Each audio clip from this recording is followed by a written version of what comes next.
Hey, this is Stuart at creativeXP, and thanks for joining me for this design walkthrough of my first Mario Maker 2 course, Slip and Slide Caverns. If you haven't seen the level yet, you can find a link to my playthrough video, as well as the course ID in the description below.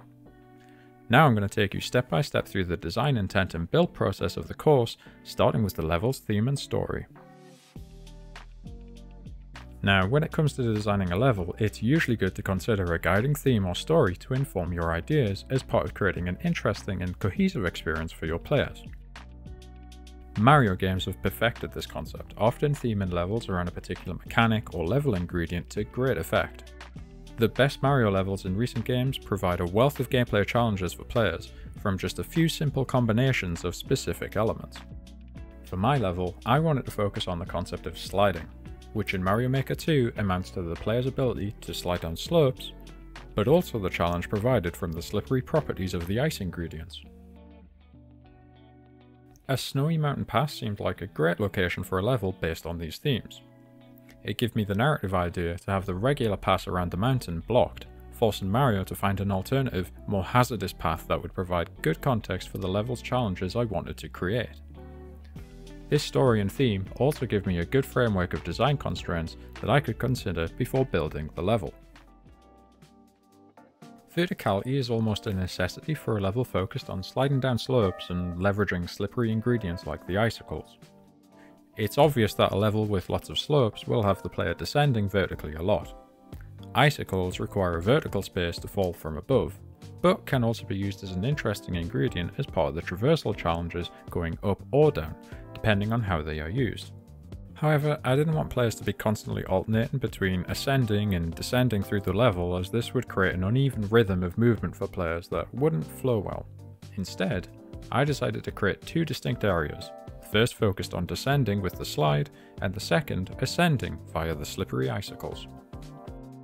Another consideration was to try and limit the player's ability to jump all the time, which would allow them to circumvent some of the intentional challenge presented by the slippery ice blocks in the level.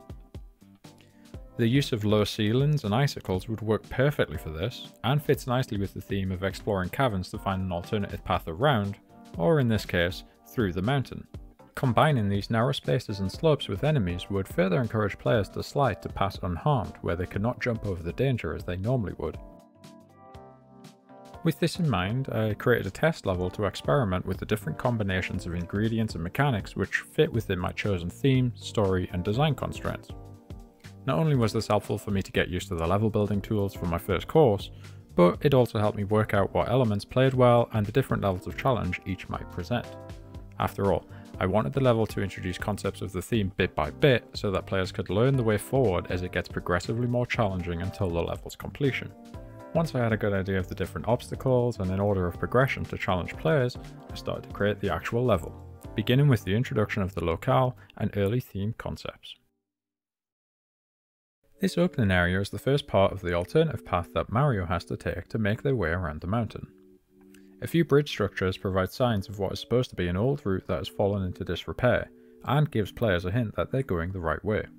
The beginning area contains a few slopes and icicles, but intentionally doesn't overwhelm the player and keeps the challenge low by providing plenty of space to avoid danger, with the first icicles falling below the player out of harm's way. I did place these initial platforms in such a way that skilled players may be able to quickly jump up here and naturally free the mushroom in the question block with their momentum. This also provides a little hint of some of the sprint and jump skills that may be required later in the level. The level's first secret, below the bridge, is also introduced early with the enticing 30 coin, which can be reached by dropping down the gap left by these icicles. This also introduces players to sliding underneath icicles, and provides a tricky turnaround to reach the exit in time using the fallen icicles. Since this puzzle is easily failed, I placed it near the level start so that restarting wouldn't be too frustrating and hopefully encourage players to have another go at it if they'd failed. I also added another little optional challenge in the form of this ice cave, which is supposed to represent the old route that has since caved in, with fresh rockfall gathered at the cave entrance. The 10 coin is easier collected if the player is still small Mario, but the low ceiling and slippery fall can still make it risky. Grabbing the mushroom on the slippery ice blocks as the Buzzy Beetle patrols should provide a moderate challenge here, but in general patience is the best option if you don't want to risk kicking the beetle back and forth here. Reaching the pipe, Mario delves into the old caverns deep within the mountain. To create the caverns, I first split the level space into 2 vertical sections, using the trick of drawing a straight vertical line down the middle of the space, which locks the camera's horizontal movement. This allowed me to maximise the space for content, and give me 2 separate areas to create first the downward descent, and then the upward descent out of the caverns. As Mario is dropped into the cavern, I wanted to inform the player that sliding is the best course of action here. To do that, I added a trio of Galoombas marching towards him through a narrow sloped tunnel which are tricky to be jumped on or over to pass. A large Mario can squeeze through the gap, but only after waiting for the Galoombas to emerge from the tunnel, providing a further hint that sliding is the best option to pass and collect the string of coins here.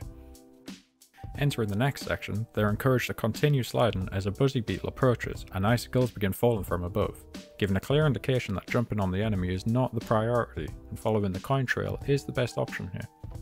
The constant stream of fallen icicles in the next section creates an escalation of the pressure to keep moving, with sliding still being the fastest option.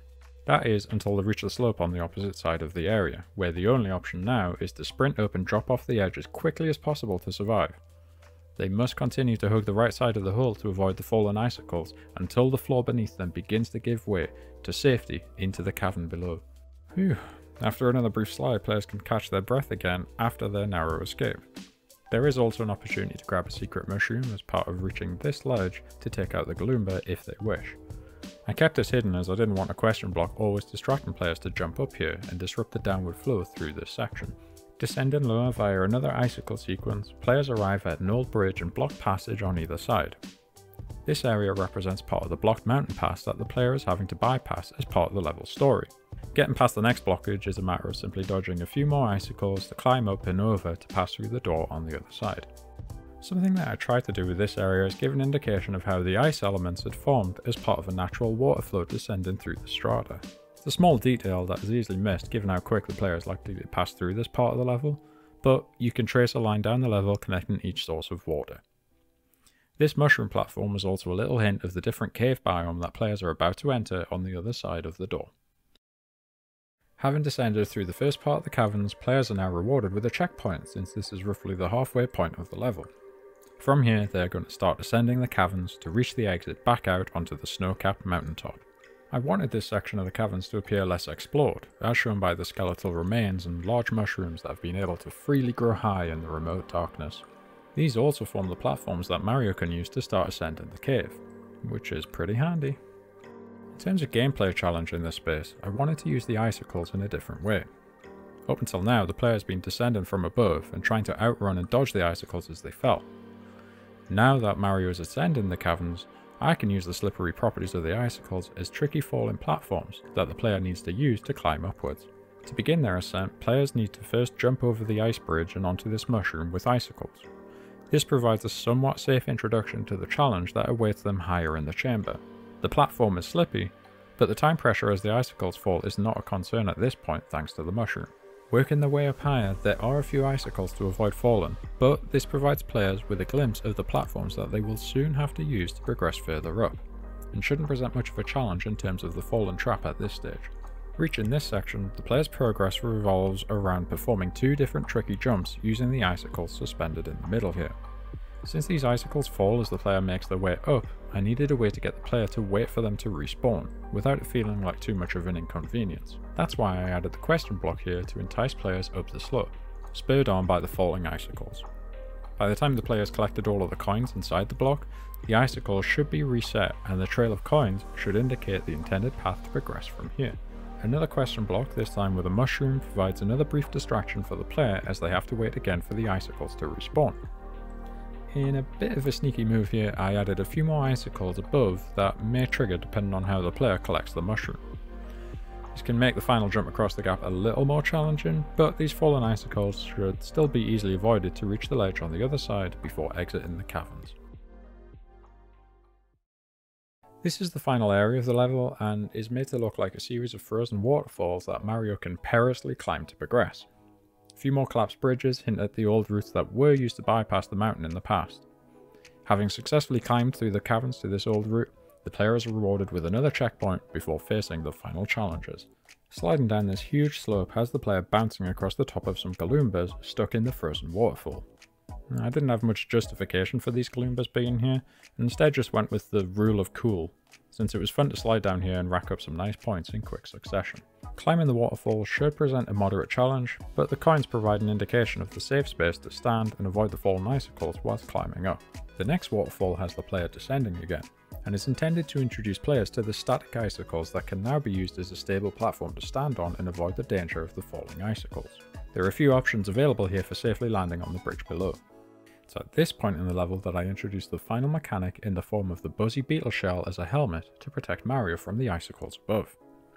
The only way to safely make the jump across the chasm here is to don a helmet before jumping across.